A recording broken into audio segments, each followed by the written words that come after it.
হেলিকপ্টারে চড়ে আজকে আমাদের এনসিপির নেতারা তারা মাগুরায় যাচ্ছে। এইখানে তো নিরপেক্ষতার প্রশ্ন।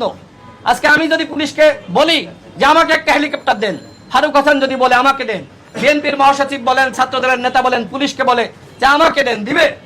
দিবে না। এইখান থেকে প্রমাণিত হয় যে সরকার তাদেরকে সহযোগিতা করছে, পুলিশ তাদেরকে স্যালুট দিচ্ছে। আমরা দেখে নেই এর আগে যে তারা হেঁটে যাচ্ছে, পুলিশ স্যালুট দিচ্ছে। তো এই হচ্ছে অবস্থা। সুতরাং এই সরকারে এই দুইজন ছাত্র উপদেষ্টা থাকলে যে নিরপেক্ষ নির্বাচন হবে না, সেটি এই যে হেলিকপ্টারে চড়ে মাগুরায় যাচ্ছে তার মাধ্যমে প্রমাণিত হচ্ছে যে এরা যদি সরকারে থাকে আগামীতে অবাধ সুষ্ঠু নিরপেক্ষ নির্বাচন হবে না। এবং ইতিমধ্যে উপদেষ্টারা তাদেরকে আশীর্বাদ জানিয়েছে, প্রধান উপদেষ্টা নিজে তাদের ব্রাউন অ্যাম্বাসেডর হয়েছে।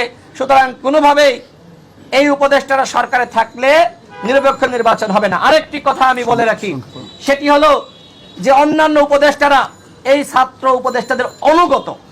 যতটা না প্রধান উপদেষ্টার অনুগত, তার থেকে বেশি এই ছাত্র উপদেষ্টাদের অনুগত। আপনারা প্রমাণ আপনারা দেখতে পারেন।